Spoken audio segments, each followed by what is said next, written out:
Myself, Dr. D. Nagesh Shastri, Head of the Department of Chemistry, Associate Professor, Veershavi College, Bellary.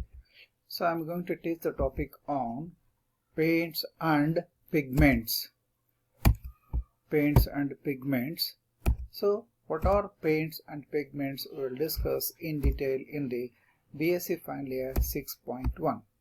The paints are stable, mechanical, mixture of one or more pigments. The main function of pigments is to impart desired color and protect the film from penetrating UV radiations, ultraviolet radiations. The pigments and extenders are carried or suspended in drying oils called vehicles. The vehicle or drying oil is a film forming material. The purpose of paint may be protective or decorative or both. What are the constituents of paints? It means paints are made up of one or more pigments, extenders, film forming material, dryer, thinner, or diluent.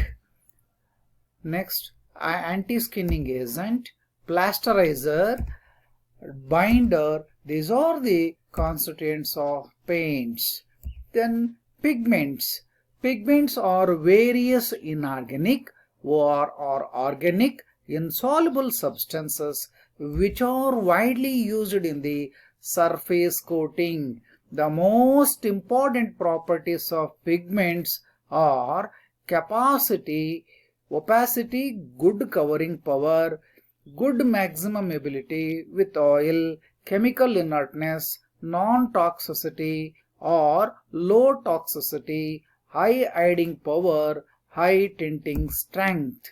They protect from the film by reflecting the destructive ultraviolet rays to strengthen the film.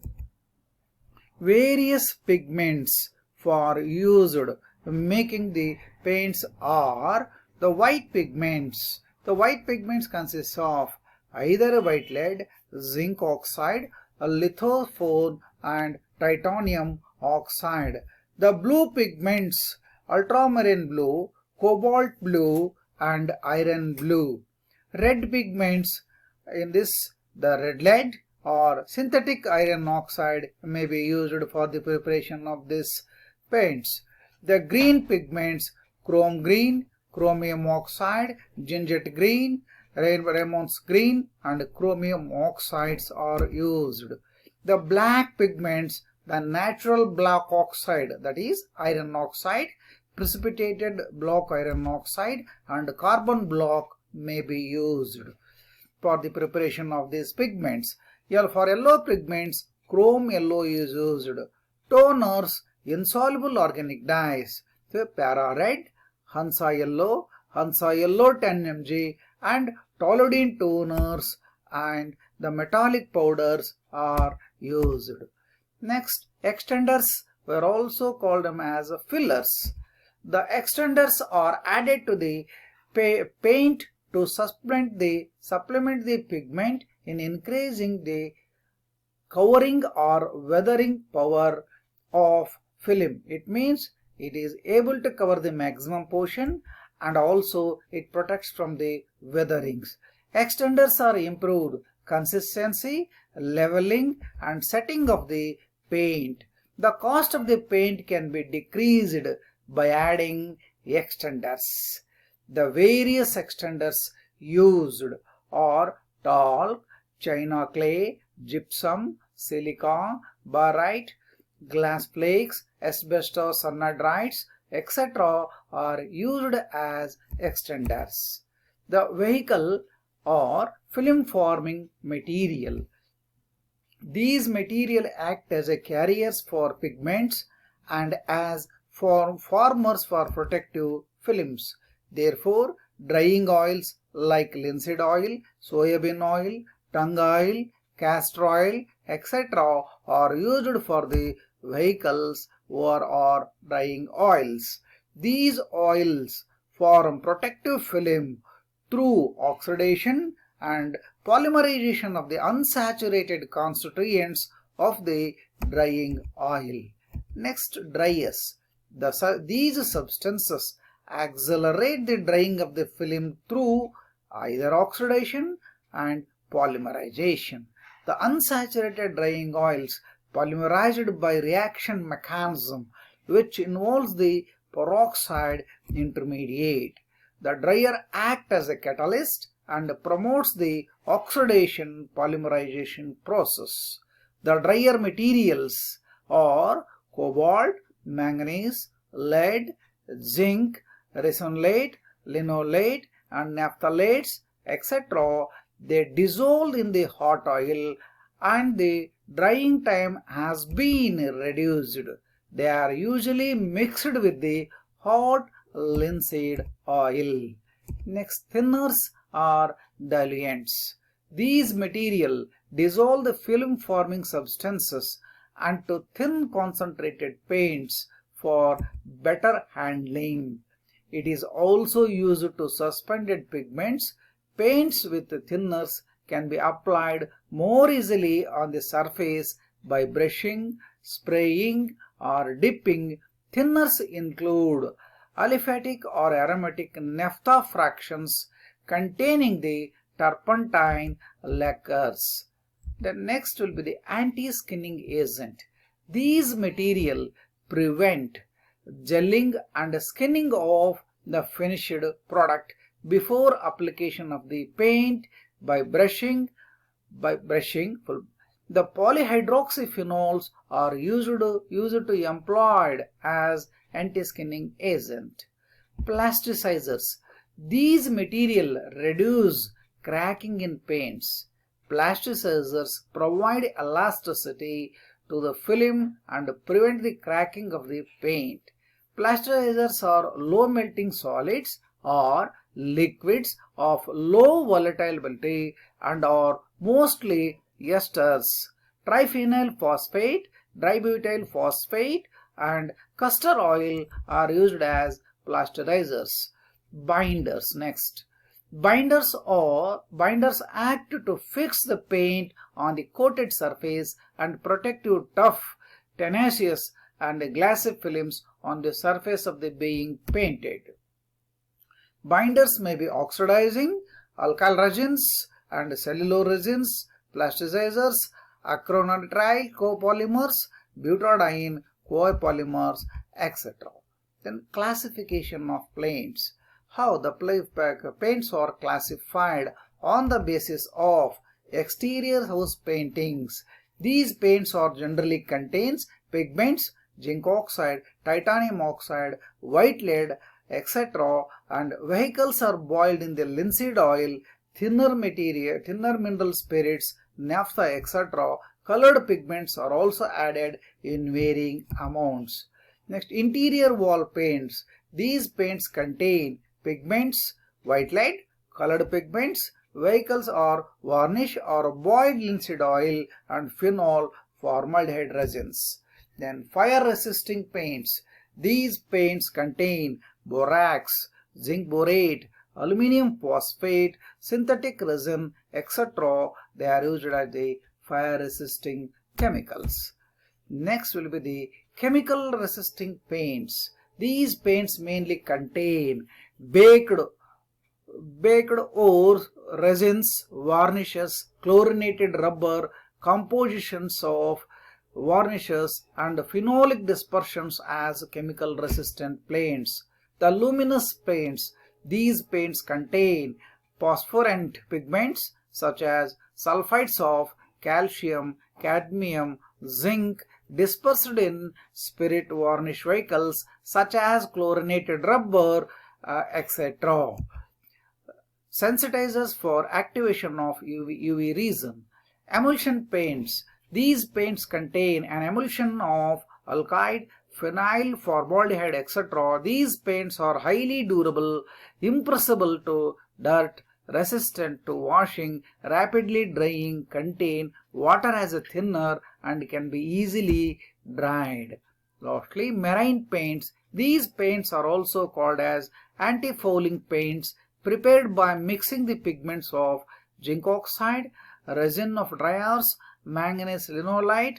Vehicles are used as coal tar and diluent pine oil used as the marine paints. Next will be the latex paints. These paints are generally contain a protein dispersion, can be prepared by stirring the soybean proteins. Next, pigments such as zinc sulfide, titanium oxide as used as dispersed in water. Then extenders such as pentachlorophenol are used. Anti-foaming agents such as pine oil is used. Plasterizers such as tributyl phosphate are used. Latex prepared from the butadiene styrene copolymer in water. All these ingredients are well stirred in water, screened, again stirred and packed. Aluminium paints.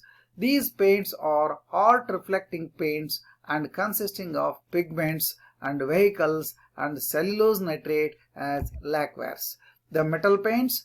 These coating applied to the metal surfaces, bodies of the protection to the decorations.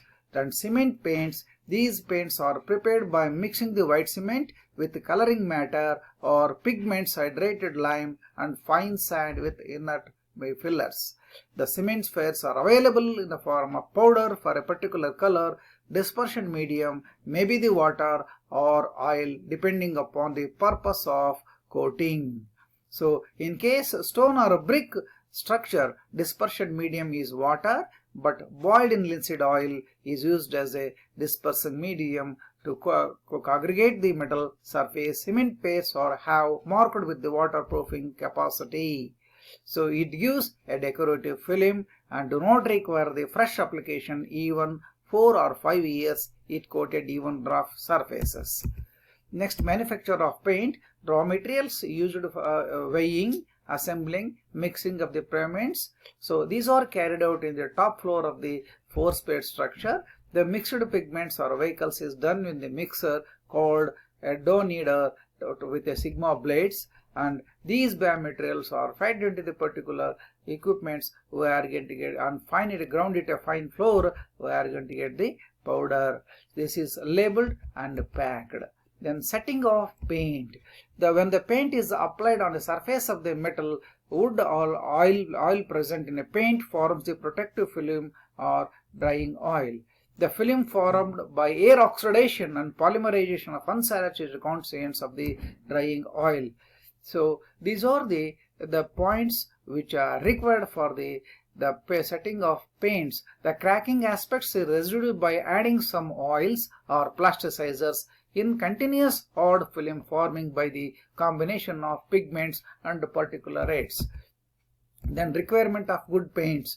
So pigments should be opaque, ensure good covering. It should be chemically inert and show stability, hence a long life. A paint should have a good color and high hiding power. It should have a weather resistant. It should have a washability and metal anti-corrosive property. Its consistency should be types of applications of such as brushing, dipping or rolling.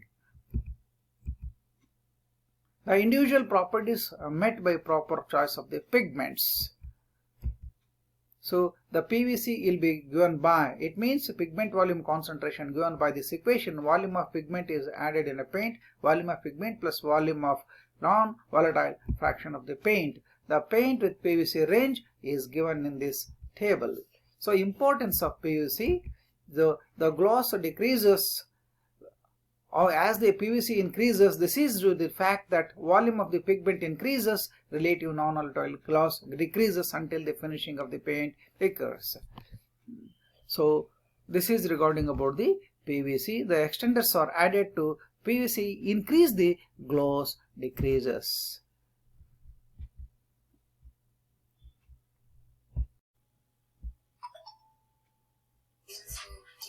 Paint failure. The paint may fail to serve the surface protection and decoration purpose due to the various reasons. Each failure is named by term. The progressive chalking or powdering.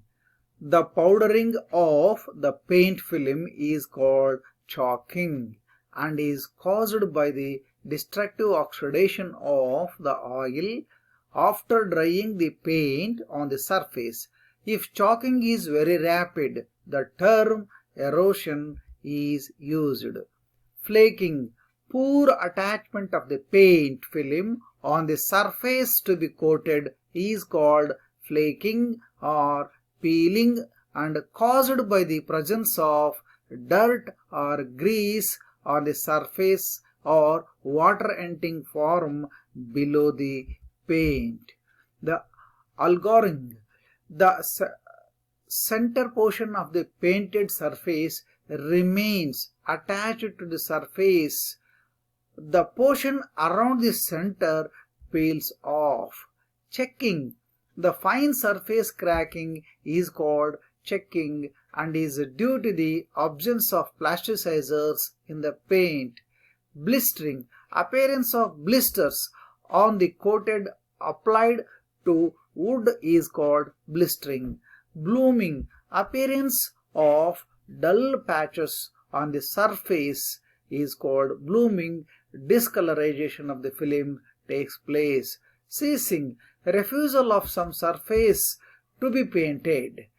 Paint failures can be avoided by careful mixing of bleeding constituents or ingredients in the specified proportions, proper processing of the surface to be coated before the paint is applied, using the primer coat before application of the paint. Next, white lead. The manufacture of white lead. This is in your syllabus. White lead pigment is a basic lead carbonate, that is PbCO3, PbOH twice. The percentage of lead carbonate is 68.8% and PbOH twice, that is lead hydroxide, is found to be 31.1%. How do you manufacture the white lead? By Dutch process. This is an old process for the manufacture of white lead and based on the action of acetic acid on metallic lead in the presence of carbon dioxide and moist air. This reaction is allowed to take place in a special type of a chamber called stockhouse, which is divided into the several compartments. So these are indicating the size of the equipments. The upper part of the art furnaces consists of a number of rigid and perforated discs called buckles. These buckles are made up of several designed by casting into the molten lead in the form of perforated discs of 6 inches diameter. So this figure shows the lead chamber used for the manufacture of white lead by Dutch process, and these are the individual discs which are used to place in a lead chamber for the manufacture of white lead. So these buckets are allowed to contact with the acetic acid in the first. After the floor has been filled with the acetic acid, pot containing lead buckets, they are converted into the wooden boards or another layer of dark lead planks, another bed and tank similar to the earth floor. So after this measurements, the 80% is converted to lead acetate. The vertical wooden pipe extending form of the bottom top stock filling the centrally in the stock room. This pipe is also connected with the layer of pots and small pieces serves for the ventilations. The reaction takes place nearly about 100 days. Since it is an old method, so much of days is required to convert a lead. Is converted to lead oxide in the presence of moisture. The reaction takes place is as follows. So lead oxide is first formed. Lead oxide is dissolved in acetic acid. It will form a lead acetate. which is further converted into the basic lead acetate by combining with the more lead oxide. In this way, white lead is formed. Basic lead acetate is converted into basic lead carbonate by carbon dioxide, liberated in the form of fermentation of spent tanks. So these are the following reactions which are taking place to form a white lead. So the lead acetate is regenerated during the reaction, converted into basic lead acetate in the presence of lead oxide. This large amount of lead is converted into white lead with a small initial amount of acetic acid and carbon dioxide and moisture. So after the conversion of the stock is pulled down, the white lead is broken away from the unreacted lead. The white lead is then crushed into rolls to crush the white lead and flatten any unreacted lead particles. These unreacted lead particles are separated by screening. The white lead powder is then floated in the water to remove the soluble lead acetate. It is then dried and product is obtained, is powdered. The product contains about 70% carbonate and 30% hydroxide. Thank you for patience listening.